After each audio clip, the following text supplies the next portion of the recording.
Hello, welcome to RISE, an edutech platform for JEE and NEET. Myself, Jairam, Senior Physics Faculty. In this session, I'm going to discuss number of questions from 5 most important topics for JEE April 2021 session based upon the February and March attempts. Let us go to the first chapter, that is the alternating current. In that chapter, so we'll be looking for an alternating current across the RL, RC, LC and the LCR circuits and the power consumption basically. So based on the power topics and all these topics, in the February session we have got 5 questions and in the March session we have got 3 questions in this particular session. Okay, so this one of the type of the questions that might be asked, we'll be looking at this one.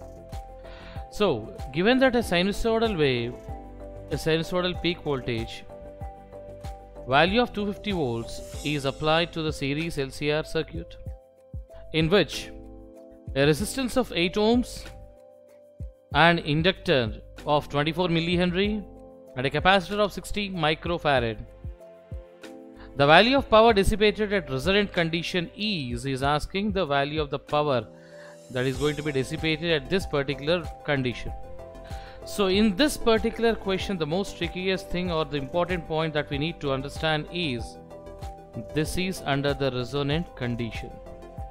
So in the resonance condition, what will be the value of the Z? That is, Z will be equal to the, that is, impedance is equal to the R, that is the resistance of the circuit, or the power can be written as N, that is P is equal to,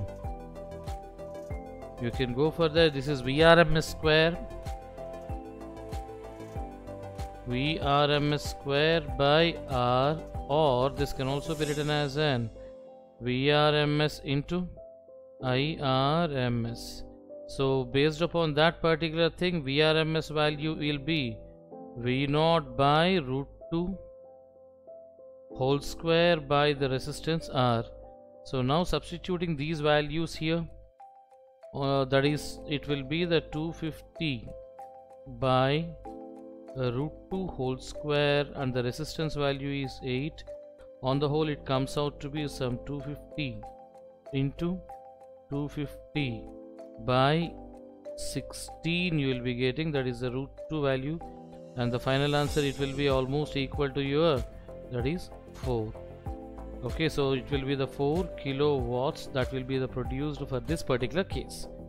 Now, so these type of the questions might be answering, most of the questions will be based upon the power and all the related things, that is in the resistance, inductor and capacitor conditions. So these type of the simple questions are being there. You need to be very careful in reading the question. Here the most important thing is, this is the underlined portion, that is at the resonant condition. That is the one we need to observe here. Now coming to the second chapter, second most important chapter, that is the current electricity. In the current electricity, under the topic of electric circuits in conductors, in the February session we have got the 3 questions here. In the March session we have got 1 question. So under the same topic, this particular thing. Now coming to the what type of the questions he might be asking, or one of the question he has asked. He has asked the modulus of the potential difference, or has gone for the modulus of potential difference across the Vx, that is the point X and point Y in the circuit here. So first thing we need to write how much current is been flowing in the circuit. So for that, how much current is been flowing in the circuit, we will be going for an KVL equation, that is the Kirchhoff's voltage law equations. Overall the circuit, that can be written as an -6 plus the total current I is been passing across the 2 ohms resistor. Now plus this is your 4, because the current is passing from, that is, I am going from a lower potential to the higher potential one. So plus this will be the 8I is equal to 0. So on solving this one, you will be getting that 10I is equal to 2, and the current passing in this particular circuit will be 1 by 5 amps. So this will be your current that has been passing. Now applying the Kirchhoff's law again between the points X and Y. So that is minus Vx, anything like this. So plus 4 and plus 8 into 1 by 5, or if we want to take this one as a higher potential, this will be the lower potential, minus Vy is equal to 0. On solving, you will be getting it as an Vx minus Vy under the modulus conditions can be written as an, that will be the 4 plus 1.6, which will be equal to the 5.6 volts. This will be your potential drop across this particular circuit. So these type of the simple circuits he has been giving in the examination, so please be careful and identify the logic. So in this particular question, we need to first find out the current that is been passing across this particular thing, and later you can find out, you can apply the same Kirchhoff's voltage law to find out the potential drop across the X and Y, or else so you can also go for the nodal analysis or the different conditions.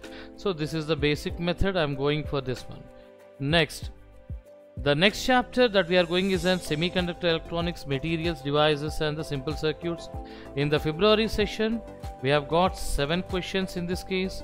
In the March session we have got 6 questions. So number of questions are being almost the same in the February and the March sessions in this particular chapter based on the communication systems.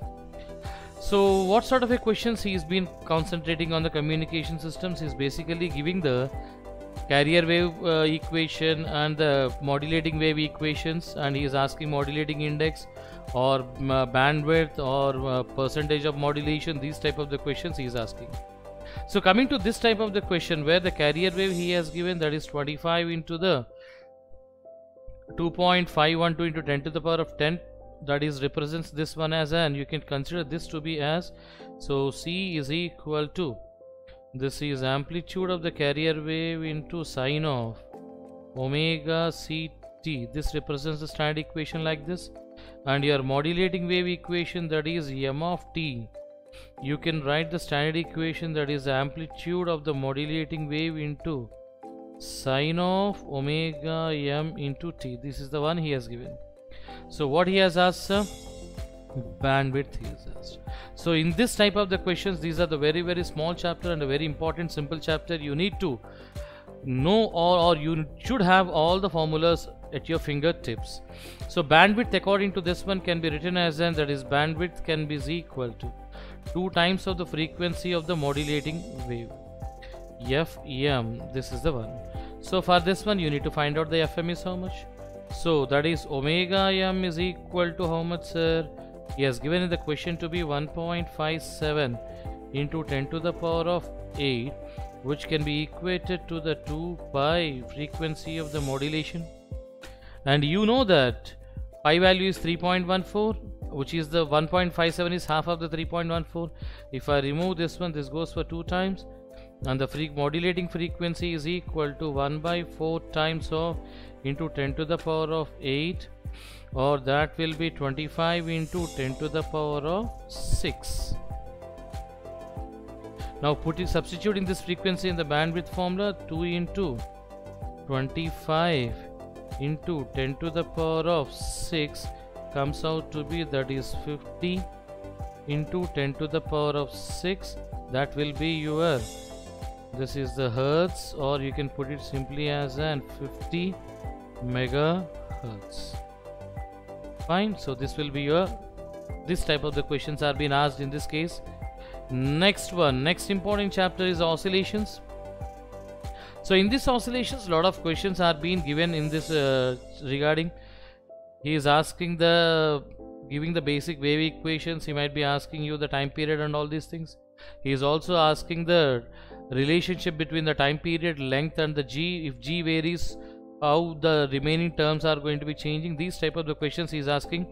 In the February session he has asked 3 questions from this one.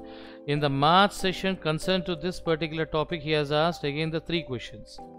Fine. Next one. So what sort of questions? Let's take an example like this.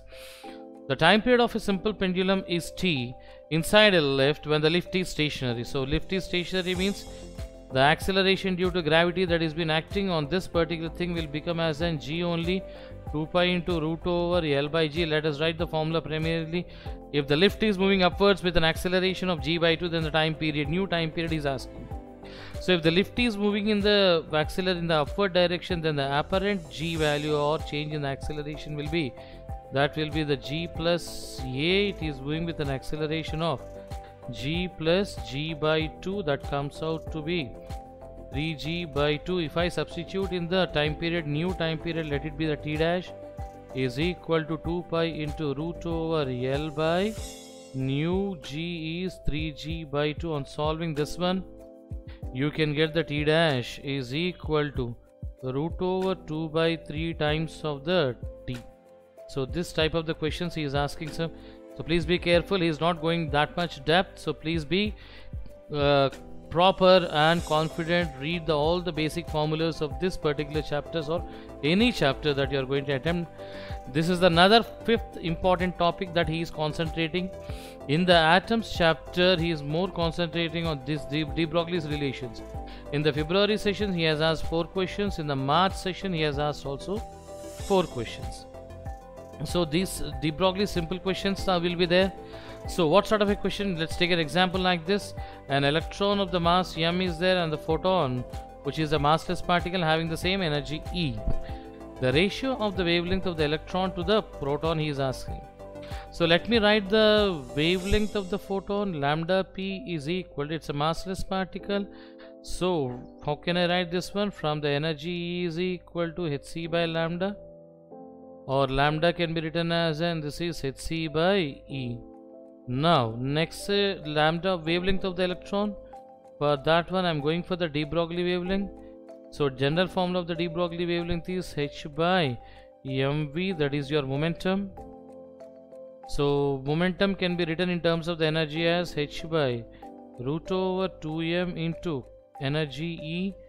So this is obtained by energy E is equal to momentum p square by 2m. So now what he is asking, sir, ratio of the wavelengths of the electron to the proton. So the wavelength of the electron by wavelength of the proton, you just write this one.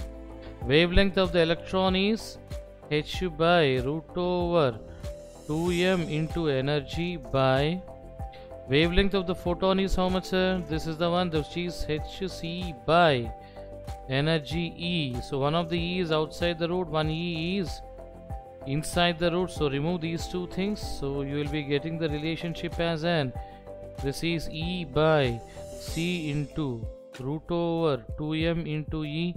So on solving the E, you can write it as an 1 by C into, this will be the E by 2m whole to the power of 1 by 2. So this type of the questions basically on the de Broglie's wavelength, you should be, this is the very important change you need to understand. So for the de Broglie wavelength, he might be asking you or giving you the terms in terms of the velocity, or in terms of the momentum, or in sometimes in terms of the energy. So how to convert the momentum into energy we have seen. So the question can also be asked, it can also be asked if lambda in terms of the potential also, then this kinetic energy or Ke can be written as an potential into charge. In that sense, the same formula can also be written as an h by root over 2m into potential into charge. Like this also you can convert. So basically what you need to do is, you have to convert the basic de Broglie equation to the format that will be, or that is given in your question.